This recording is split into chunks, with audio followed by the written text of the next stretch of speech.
Daily Dad, currently in Atlantic City. Did you know that the nickname for Atlantic City is America's Playground? That nickname was adopted way back in 1934, but with the proliferation of casino resorts starting in the late 80s and with a recent resurgence of sorts with the opening of Borgata, Ocean, and Hard Rock, it's now really only a playground if you're 21 and over. Thankfully, there's a new kid on the block to keep the youth vibes going strong, opening up just a year ago in the summer of 2023 and located at the Showboat. Atlantic City's newest attraction wants us to take the plunge. So today on The Daily Dad, come with me as we'll do a walkthrough and even a swim through of the Island Water Park here on the boardwalk in Atlantic City.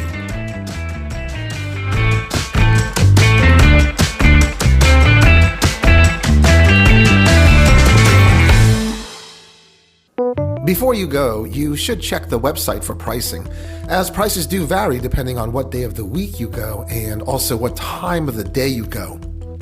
Now, as we take a 3-minute walk from the ticket desk to the water park entrance, let me brief you on a few things that you'll want to know. Most importantly, you'll need to bring your own towels. Towels are not provided by the water park. There is a gift shop inside the water park where you can purchase basic towels if absolutely needed, but those will run you $22 each. Yikes! There is a pretty extensive locker area inside the water park, as well as a locker area outside the entrance, so no worries if you happen to be toting a lot of stuff with you. When you arrive at the entrance to the water park, there is a security checkpoint in place, so someone will be checking your bags for prohibited items.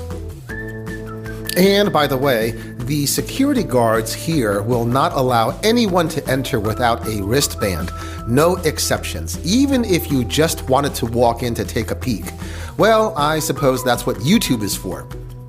And finally, just know that a fun day awaits as you'll be treated to 11 water slides, a nice lazy river, and even a gorgeous adults-only pool with a swim-up bar. Okay, let's go in and see if we've hit the jackpot.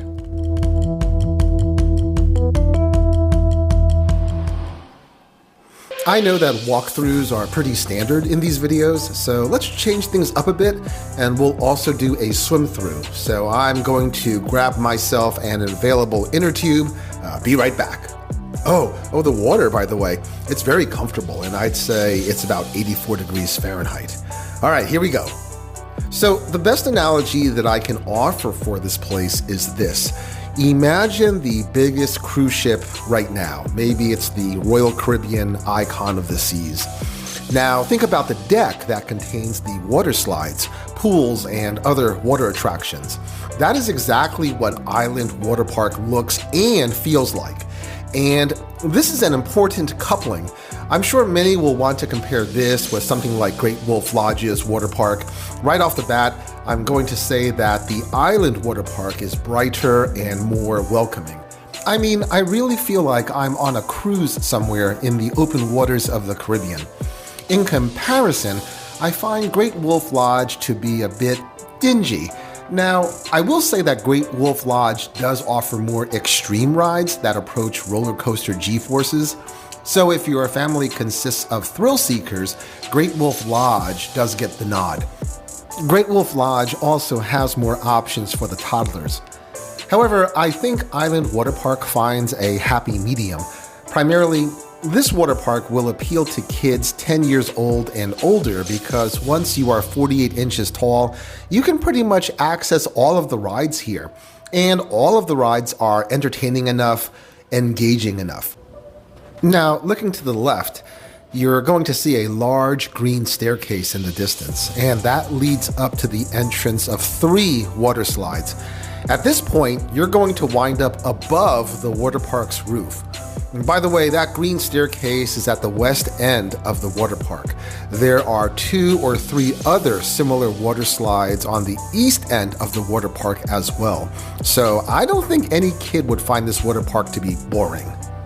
But Island WaterPark seems to understand that the parents need something to do as well. There are several bars located throughout the water park.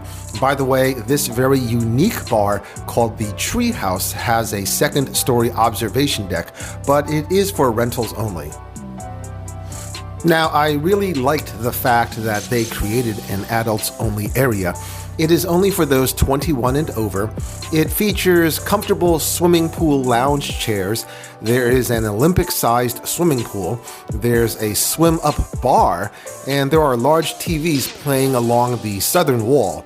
Meanwhile, as swimmers face east, they can get a glimpse of the Atlantic Ocean.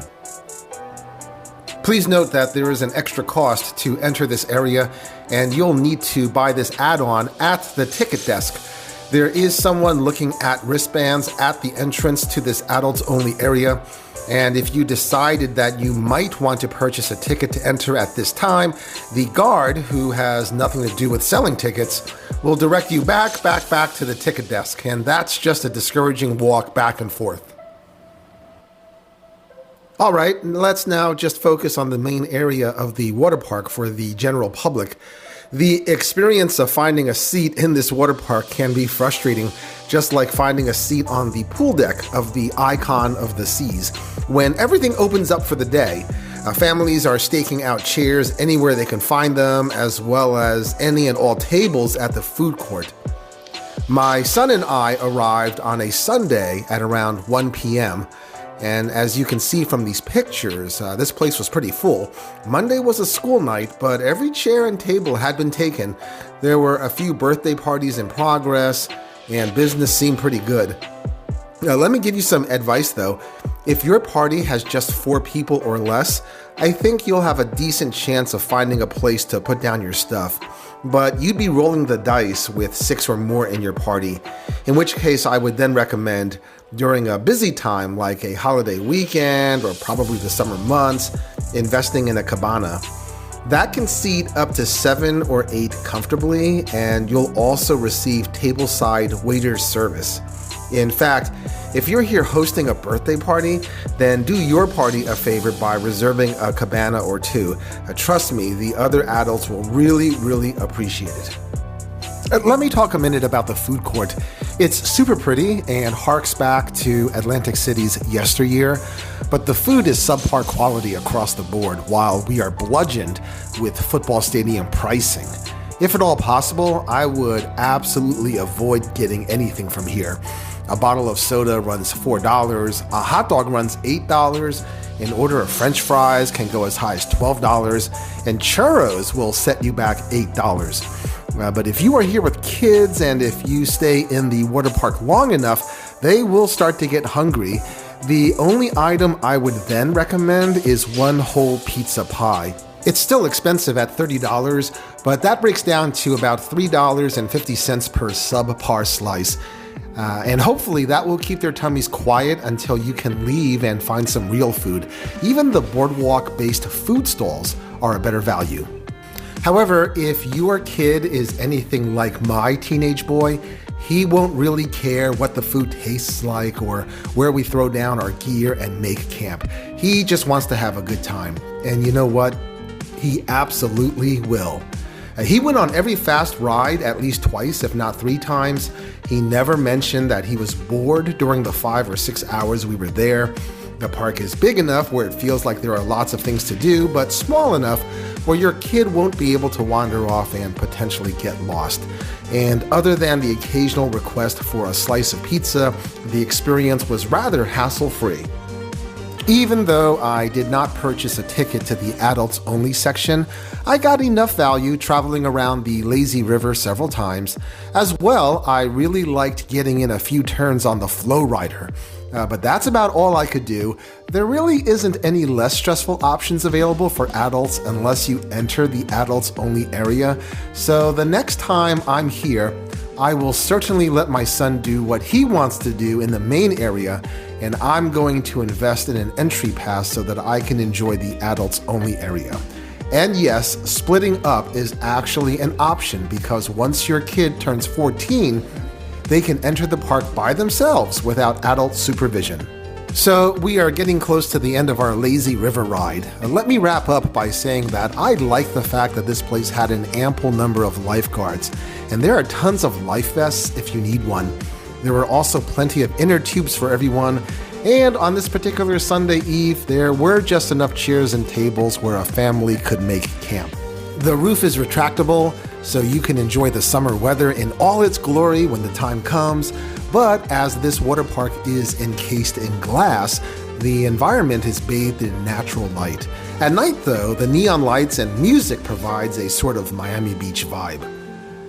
Well, the Island Water Park at the Showboat. It's a solid half day of fun for the family, and Atlantic City hopefully now has another winning hand. Hey, this is the Daily Dad reminding you to try new things and to be happy.